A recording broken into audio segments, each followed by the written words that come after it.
All right, perfect. Okay, we'll get started, and I'll just kind of admit anybody else if they join along the way. This will be a pretty open-ended discussion. You'll probably need a pen, a paper, or you'll need something device to write on, or to write a couple things down. We'll do a couple little exercises throughout this kind of talk. But if there's any questions at any time, just interrupt, just ask away. It's a pretty small group, so I like to do that. Not formal at all. So if there's something specific at the end, there'll be an open kind of Q&A if anybody has specific questions about their own performance or recovery, or just myths, or addressing things that they're not sure about. We'll tackle that all then. But there is also any time along the way, just feel free to stop me. Okay. I think I can share my screen. You guys should see the slideshow. Awesome. Still see that there? Okay, wicked. So let me go all the way back to the, I'm ruining it. Okay, there we go. All right, so welcome, LP Endurance Club. We have the Recovery Week personal check-in. So obviously our goals for Recovery Week are few but are important. Focus on dialing back workout intensity, allowing our body to absorb all of the training we've kind of beaten into it the last few weeks, and prep for the upcoming grind, which is always a good thing, right? I'm really excited for it. I'm looking forward to it. It's been great to get back to some in-person group stuff. Hopefully everybody else feels the same about that. And outlining goals for tonight, we're going to start with a little self-reflection exercise. We'll talk about positive affirmations. And then we're going to dive into the 4 pillars to what makes a productive recovery week, as well as a Q&A there. So our first part is a self-reflection exercise. I think self-reflection is an amazing tool that we should be using on a regular basis to allow us to check in with ourselves mentally and physically, and make sure we're all kind of on the same page. So I have some questions written down here. So this is where we're going to need the pen and paper or a device or something like that. I'm going to read out questions 1 through 5. After I read out the question, all I want you to do is just write down a really short answer, something sweet, something simple, something that comes quick to the mind that we're not thinking too much about, so we get your honest take on it. Okay. Everybody ready? Awesome. So the first thing is, number 1, am I using my time effectively?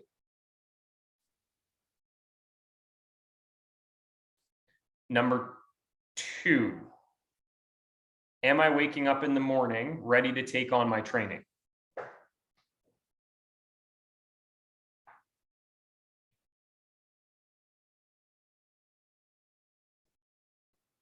Number 3, am I being consistent with my training and recovery?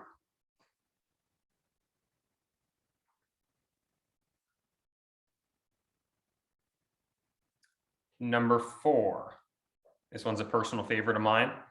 If my body could talk, what would it say? If you're anything like me and Mark after leg day today, it's probably like, help me. No. I blame Mark for that, by the way. Mark's jumps were very ambitious on the squats today. And I was playing it cool. I was like, yeah, I can't tell Mark that that's too much for me. I'm just going to go with it. It was awesome though. Okay, so yeah, number 4, if my body could talk, what would it say? And then number 5, am I doing enough outside of my training to allow my body to recover?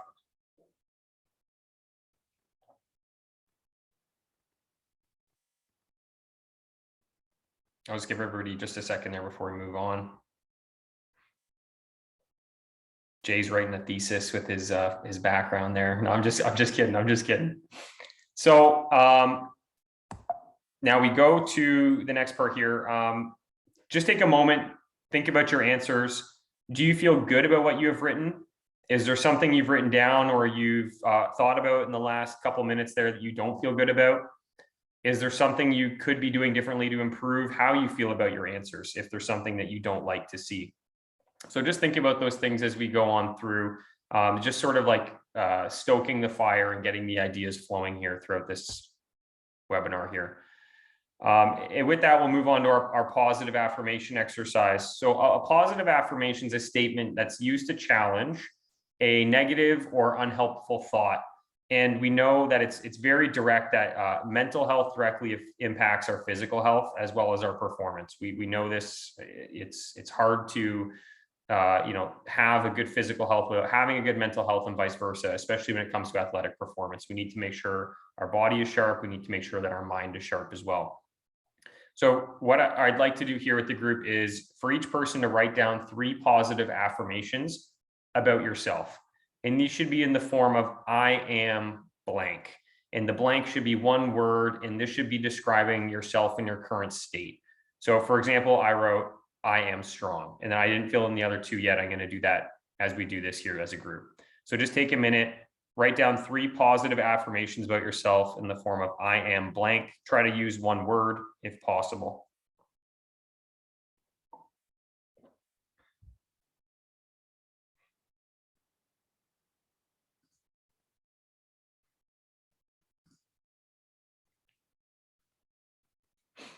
So the reason I like this is because positive affirmations have a great place in endurance training and any other athletic endeavor, because when you're in that that sucky part and you're really digging deep, a lot of times these positive affirmations can help you with your mental toughness. It can help you pull yourself out of the trenches. It can help you push on further when you really feel like stopping, like the 5-minute intervals we did on the weekend that Lisa crushed me on, that I was just dying on conservation. I was like positive affirmating myself the entire time.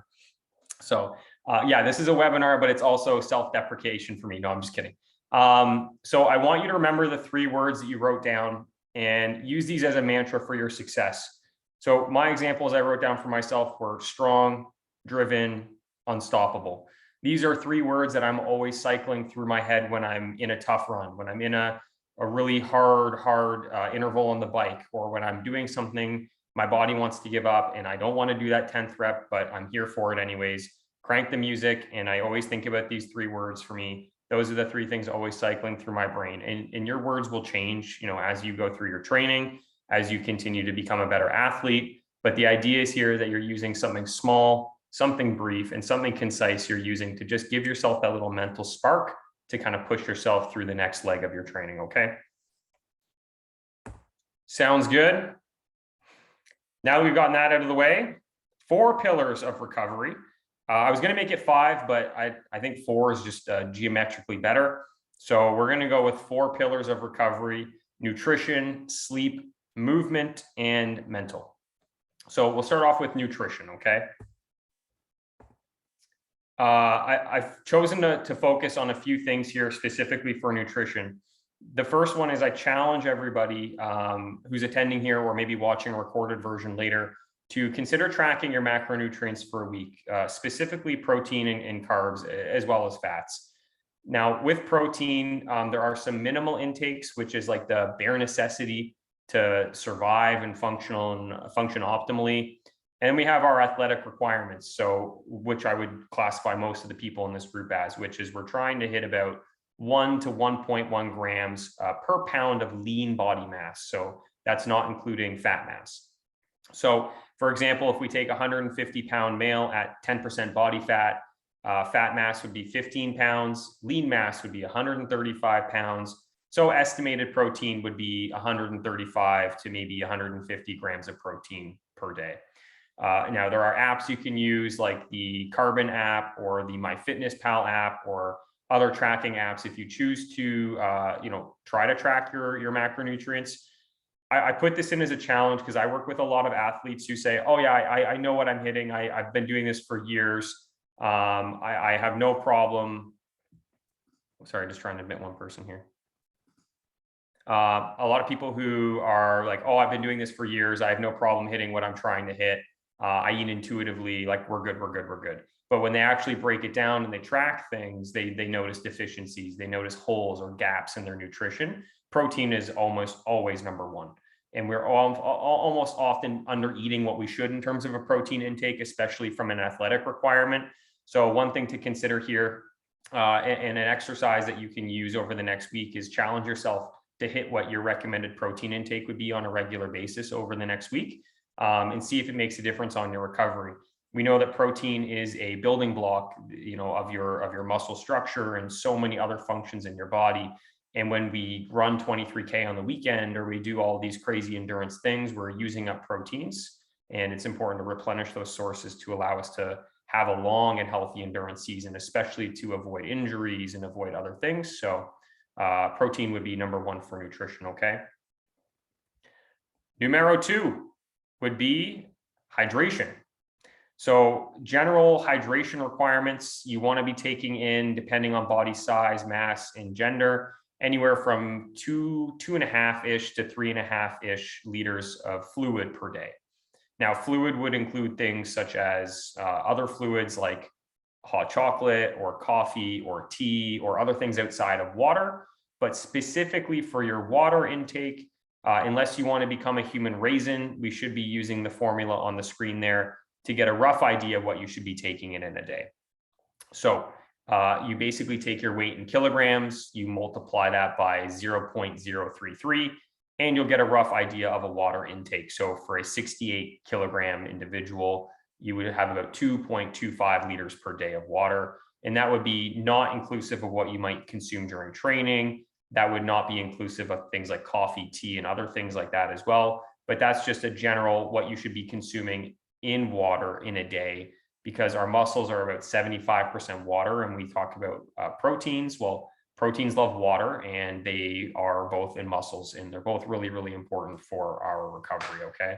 So another common thing I see with athletes, especially during periods of high endurance, is not enough hydration. And that can lead to cramping, spasms, digestive issues, recurrent tendonitis, and other bunch of issues as well. So it's really important that we make sure that we hit that hydration intake. So my 2 nutrition challenges for you for the week, for recovery week, are either track your macros or specifically your protein, and 2, try to track your water, or at least hit your water intake goal on a daily basis if you can.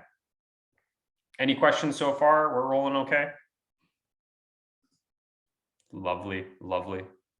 Like I said, if there are any questions at any time, just holler at me. Okay, so moving on from nutrition, we talk about sleep, and this is every athlete's secret weapon. Undoubtedly the king of recovery. When people ask me, what can I do to, do X better or do Y better or prevent this injury or that, it's sleep every single time. And sleep is the thing that people suck the most at. I have a Whoop for the last month or 2. Thanks, Brian. And this has been incredibly eye-opening to see how terrible I am at sleep, when I thought I was doing better at sleep than I ever was before. I was like, I'm hitting 7 hours every night, and no, not happening. So I think sleep is something that it's easy to fall into that routine of, I'm probably getting the same, 7, whatever many hours it is, but it might be a lot less depending on a number of factors like screen time before bed, if you're on a regular schedule, things like that. So general tips for sleep hygiene would be getting into that regular schedule, setting the same, bedtime routine and wake up routine every day in terms of timing and in terms of what you do. Try to avoid devices, including phones and tablets and television and gadgets, for about 30 to 60 minutes before bed. Keeping it cool is probably the most underrated tip to improve your sleep quality. We sleep much, much better in a cold or a cool environment. It prevents us from waking up as often throughout the night. And one thing that is another recurring thing I see with a lot of people is that alcohol will impair sleep quality. We know that for the first half of the night, having some alcohol in the evening might actually help you get to sleep quicker, but it actually reduces your ability to stay asleep throughout the night, because as your body metabolizes alcohol over the night, it rises your core body temperature, which causes you to wake up more frequently and have not a good sleep. Alcohol also suppresses your ability to secrete or produce growth hormone during the nighttime, which is a key hormone for recovery, building muscle, getting stronger. So it's important to be mindful of these things as well, okay? If those of us who don't have the Whoop app, you can use the Sleep Watch app if you've got an Apple phone. Sleep Watch is good. Shows you your pattern, your sleep pattern, and your beats per minute, resting heart rate, and whatnot. Yep. Any sort of wearable technology is so great. Like I had the Apple one. My only problem with that was I couldn't wear it at nighttime and then wake up and have it fully charged to go into work the next day as well. That's just because my watch is super old and I need a new one. But yeah, really any wearable technology nowadays is so great at giving all that information, even like you had mentioned, like resting heart rate and all that stuff too, which will give you a great indication. Maybe what you did the night before was a good thing or a bad thing for your health. Yeah, I can see when I drink too many beers, whatever, the dip, the heart rate dip. It Yeah, shows yeah. it's like 11% or 8% instead of 20 or 30%. So Right. definitely, Well, the next time you're having, like, let's say a few beers on a Friday and we got the morning rise, just think, oh, shoot, my metabolism is going to spike at 3 a.m. and I'm going to get hot and bothered. And I'm not going to secrete growth hormone. And then, no, I'm just kidding. I'm just kidding. All right. Moving on to movement. So I call it movement because I think the best thing you can do for your body is to move and be active. And I break down movement into a couple different categories. So we have active recovery or active movement, and passive recovery or passive movement. And we look at active recovery, and it's anything from stretching, yoga, walking, anything where you're moving your own body in a productive way. We look at passive recovery, and this would be things like treatments like massage, chiro, physio, sauna, etc. Anything else where you're sitting there and someone's either stretching you or treating you, or you're having some sort of passive treatment applied to yourself, whether that's like again, a sauna, massage gun, something like that, where your muscles aren't actively working. Okay. Active recovery is fantastic at helping with muscle soreness and keeping your body loose. It's a great self-assessment tool as well. Like I have a list of stretches that I use on a regular basis, and I tend to do them, every now and again, 3 or 4 times a week, to have like a self-assessment tool for myself to see how prepared I am, how I feel. I know for me on long runs, my left calf sometimes get really tight. So I often do like a bit of a calf stretch throughout the week to see, hey, like how are things feeling? And that way it allows me to check in with myself multiple times a week and tell if I'm starting to get something that's tight, starting to get something that's building up. So you can often, if there's some stretches that you like to do, you can put together a little mini tool with like 5 of them and do them periodically throughout the week as a good thing to stretch your body, but also as a self-assessment tool to check in with yourself and get an honest opinion on your body and say, that's actually really tight. Maybe I should, take that one interval out of my run today, or maybe I should talk to Mark and see what he says to do for this. And then we look at passive recovery. So passive recovery is great for identifying faulty movement patterns. So maybe you see your chiro or your physio and they say, hey, this ankle doesn't bend the way it should. We got to fix that. Maybe you do something for injury management, like a massage, or you're taking a proactive approach by getting in the sauna or some temperature exposure and stuff like that. I think it's important to have both. Active recovery is great, but passive recovery is good too. It's always important to combine the things and try to, burn that candle from both ends, if you will. So make sure if you are only doing passive recovery by seeing your massage or physio or chiro, on a crazy frequent basis, but you're not doing any of the other stuff like the home stretching or the yoga, or going on walks and stuff, make sure you try to add that in as well. Stretching is a question that I get a lot about. The most common question is, what kind of stretching do I do and when do I do it? There seems to be this phenomenon right now where a lot of people are saying don't stretch. And there are times where we don't want to stretch. I'll make that very clear. There are times when we do want to stretch. So it's important to break things up into 2 categories here, which you guys are probably familiar with: static versus dynamic stretching. Now, a static stretch would be a long hold, so 60 seconds or longer. The goal for a static stretch is to improve your range of motion, improve your flexibility. This is to be performed after workouts, later in the day, non-training days. This is not something you want to do and then go do like a tempo run. That is a dynamic stretch you would want to do. Dynamic stretches, there's no holds. It's a quick ballistic movement. It's supposed to prepare your muscles and your body for movement, and this is great to do before activity. I've often given the example in the past of, if you're a baseball player and you're going to go hit a home run, do you want to use a nice wooden bat or do you want to use a pool noodle? And this situation is very applicable here. If you stretch your muscles, really stretch them statically for a long period of time, you will slightly reduce your ability to generate potential energy through that muscle, because it is more flexible, it is more pliable and supple and soft, it has better range of motion. That case can actually put us at a higher risk of injury. So a lot of times I see people who get injured because they've been doing a lot of stretching before activity. And what happens is their muscles are stretched and they feel good. But when they go to that activity, their muscles aren't prepared to work in that capacity anymore, because they've introduced all this new range of motion and the muscle doesn't know what to do in that situation. So a really key thing that I like to work on with people is to focus on the two different kinds of stretching and when to apply them. So static, I would do that after your workout, later in the day, or non-training days. Dynamic, I would do before activity. And it doesn't mean you can't do dynamic stretches again after workouts or later in the day if they feel good. But I like to make this little distinction here for people. So keep that in mind this week when you, if you are doing any movement-based stuff like stretching. Hopefully you are, but just keep that in mind.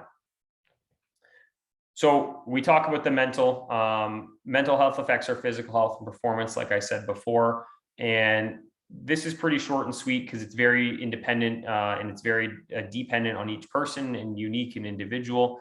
But we'd like to take some time this week to get out of what I'll say there is our performance brain, where we're always thinking about, the next workout or our fueling or et cetera. Take some time this week to do something like journal in the morning and the night, which is kind of like our self-reflection exercise. Have a little check-in with yourself. It doesn't have to be long. It could be asking yourself those same 5 questions at the morning of every training day. It could be something like meditating, taking some time out of your day to do that. It could be reading a book, or maybe doing an audiobook or a podcast. Walking outside is also really, really good. Making a fun recipe, trying to challenge yourself in another way, but that's also going to feed into your performance. So maybe you're someone who always struggles with protein and you just can't find anything that is enjoyable for you to eat to get that protein goal. Make it a goal this week to find a fun recipe that you're actually excited to make, and make that a good little mental challenge for yourself as well. Or play a board game instead of watching TV. Again, just some other ways just to get yourself thinking about taking yourself out of your performance brain and out of your normal routine and shaking things up a little bit this week. The last part of mental I just want to touch on is called mental toughness, or what we'll call as the grit or your grit. And this is essentially how much can you resist to overcome things that prevent you from succeeding. You'll see a lot of this in like self-help books or other motivational books where they talk about mental toughness. And what makes someone mentally tough is, again, it's very individual. It depends on your personal circumstances. It depends on what your goals are.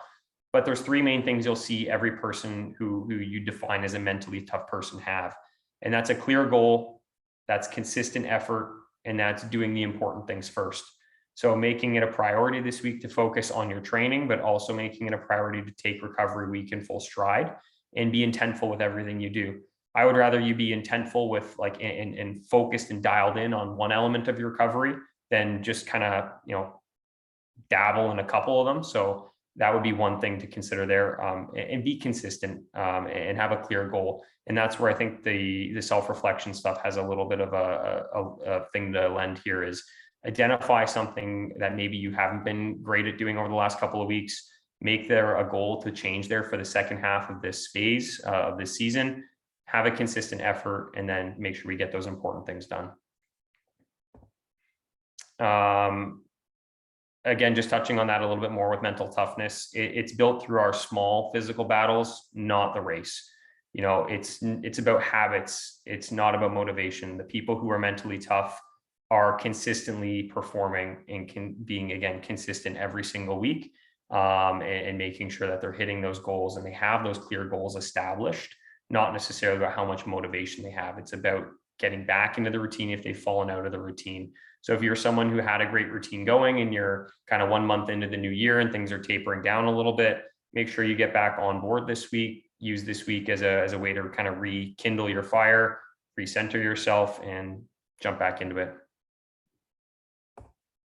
So the rest of this will basically just be an open Q&A. I don't want to take up too much of your guys' time with me kind of yimmering on, but I also want to give you guys an opportunity to ask any questions, open the floor for discussion about recovery. If there's any personal questions you want to ask, as long as you're okay with the group listening on, chances are someone else, like I said, or I wrote down here, someone else will likely have the same question. So if you do have questions specific for recovery or things to do or things not to do, feel free to ask away. I just didn't want to put like a gazillion things and then not get to a specific need or specific ask, if there was any. Outside of like having a professional like measure your lean body mass and whatnot, how might we know that? Do you have a scale at home? Yes. Does your scale give you a rough estimate of body fat percentage or not? No, no breakdown. Okay, I believe the in-body scale at the gym does. Okay. So I'm not sure if you're able to use that, but that would be maybe a good starting point there. Okay. If you don't have the ability to establish lean body mass, the only reason I use lean body mass is because you can have two people that are the same weight, but one's body fat can be much higher than the other person's. Right. And then that person with the higher body fat might be eating more protein than what they metabolically need. So using lean body mass to calculate your protein requirement is just a more accurate formula, especially when we're dealing with high level. I consider everybody in this group a high level endurance performer who's focused on performance. So if that's the case, then I always want to use the best possible equation and the best possible formulation for that person. If you wanted to just use your general body mass, you're more than able to as well. The calculation just changes a little bit. I think it'll probably be about 1.5 to 1.8, maybe even upwards of 2, depending on your 2 grams per kilogram or per pound, sorry. Just depending on kind of what your goals are specifically. So you can Google that, or I can send that to you if you can't use the scale and figure that out. But again, I just put the lean body mass just for a more accurate representation. Yeah, no, that's good. Thanks. Yeah, no problem.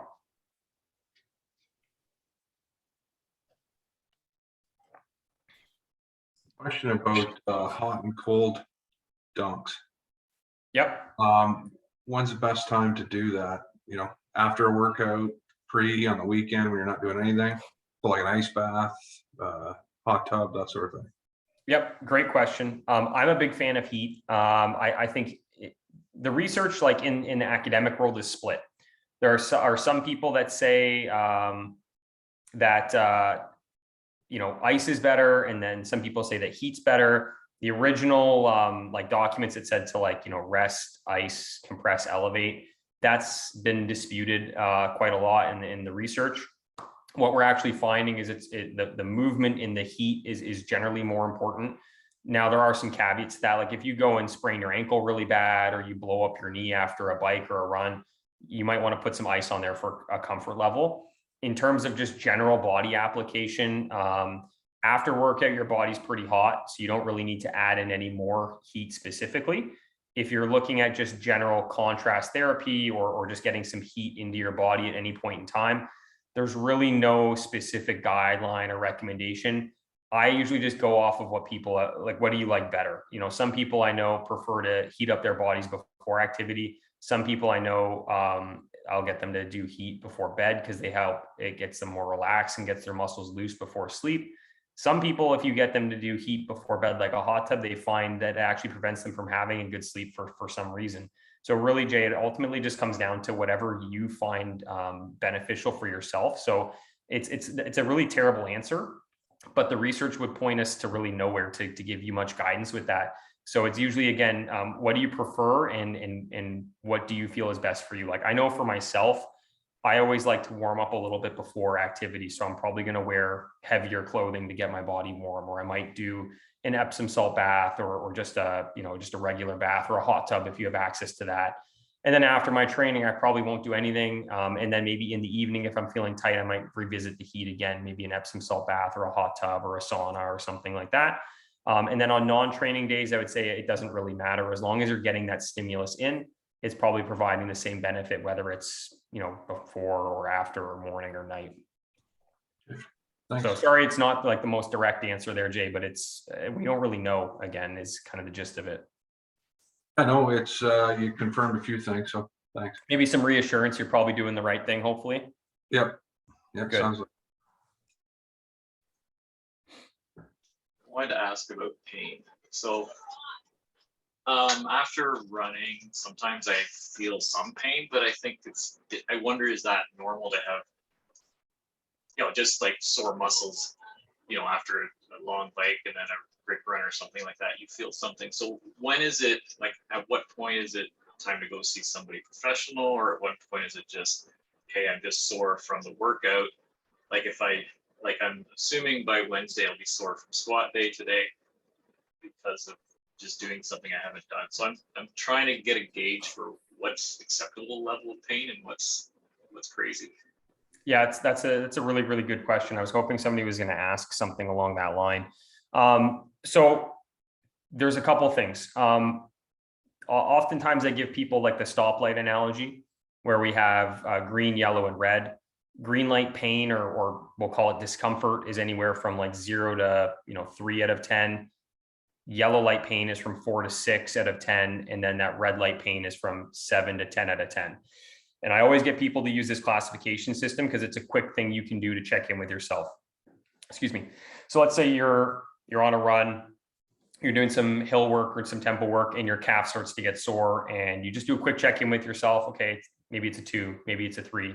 And let's say it starts to build, and that's where you want to keep an eye on it. If it ever gets to red light pain, that's 7 to 10 out of 10, you want to shut it down.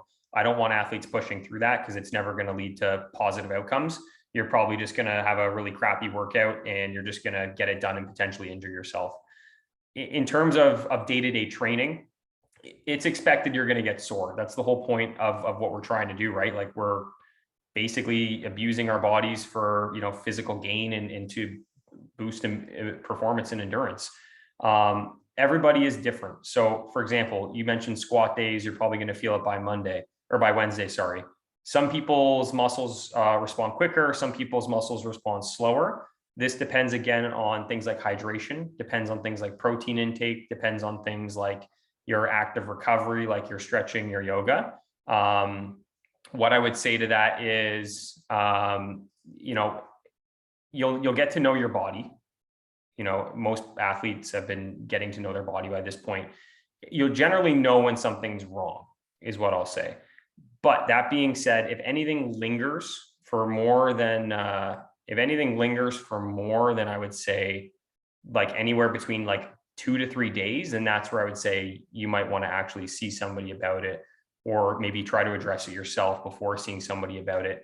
But usually if it's just one day, like for example, myself on Sunday, my calf was a little bit sore after doing hills for the first time and tempo work for the first time. It was a little uncomfortable. I woke up this morning, I feel great. I'm not worried about it. I think it was just part of like my return to run build and all that stuff. There are times where if that had have lingered for, I don't know, let's say till Thursday's bike ride, then yeah, I'd start to get concerned. And that's when I would start to maybe seek some sort of either opinion on that or try to self ameliorate the problem. So generally I get people to follow our stoplight rules, classify it as green, yellow, or red. And then after that, you might want to actually see if it lasts about 2 to 3 days. If it's lasting longer than that, maybe that's the point in which you want to do something about it.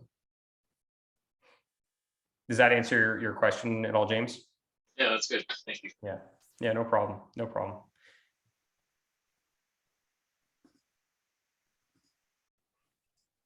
Hey, Doc, quick question for you. Can you hear me okay? Yep. Long time listener, first time caller. Had a quick question about the active recovery. Quick question about the active recovery slide. How much is not beneficial when it comes to the additional movement on training days? Yoga, stretching, walking. How much is too much active recovery? Good question. If you're able to do active recovery like yoga, stretching, and all that stuff on a non-training day, then that would be great. The problem is that a lot of times we're doing training days majority of the days, or in some of our cases, all of our days. So my general rule of thumb is that for how much is too much, I would say if you're doing like an hour of training, you probably wouldn't want to do any more than half an hour worth of recovery work. So I usually take like what is that, like a 2-to-1 ratio on how that would work. Now it doesn't mean that if you go for, let's say, like a 4-hour bike ride, that you're able to do 2 hours of recovery work. Like, that's a lot. I would cap any recovery work you do at about 45 to 60 minutes from an active recovery perspective. Or again, if you're less in terms of training, then follow that 2-to-1 ratio. Awesome. That's really helpful. Appreciate that. No worries. Thanks for the call. I do have one more question. Yes, absolutely. Because we're training most of the days, I find if I'm doing passive recovery, like massage or whatever, I try to do it like on a Monday or a Friday, but still lift. Like if you say get a massage, is it not smart, not recommended to lift after that? Do you know what I mean? Like at what point in the day do you do that, or do you rest after or whatever? Yeah, great question. Again, that will depend a little bit on what you're doing or what that therapist is doing with you. There are some treatments that are intended to activate muscles and intended to stimulate your body to help improve your performance. For example, I'll do a lot of times like acupuncture with stimulation to stimulate muscles that I know are not active enough, so that when that person goes and does their squats, I'm not worried about their knee buckling out or something like that. There are some times where you do a massage for an hour and then your muscles are completely beat up after, and I might not want you going and doing heavy deadlifts. So I would say that's a conversation I would have with your individual provider for sure, and see what their comfort level is. My comfort level is generally if we're doing any heavy soft tissue work or we're doing any like really big stretches, I don't want that person exercising for at least maybe 1 to 2 hours afterwards. But usually the intended goal and purpose of treatment is to facilitate improved movement. So unless there's something I specifically say to an individual, like, hey, I don't want you to exercise today for X reason, I'm generally okay with people doing movement that day. But that, again, that becomes a personal check-in with yourself and listening to your body, where if you have a big massage and your back's a little lit up and from the massage, just, sometimes it hurts after a little, and then you're doing an exercise at the gym and you're not 100% sure if it's productive or not because you're feeling some soreness, I just always err on the side of caution and just shut it down a little bit or reduce intensity or frequency or volume. But again, a bit of a unique approach there that I would want you to talk with your individual provider about. But yeah, that's my general rule of thumb for that. That's good. Thanks. Yeah, no problem. Good question.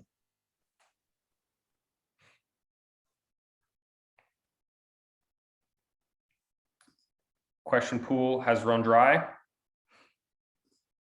I won't keep you guys too long. It was about 40 minutes there, so hopefully that's a good time for everybody.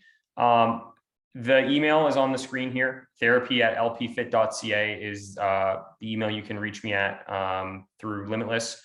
If there are any questions, concerns, if you hang up from the call and then you think about, oh shoot, I should ask Kyle about this, or we don't get the recording up in time and you really want to start tracking your protein and water intake and all that stuff, drop me an email and I'll just send you a reply with whatever you want to know. Or if there was a question you didn't want to ask in front of the group, email me and I can arrange a phone call with you or a quick email, and then we can go from there.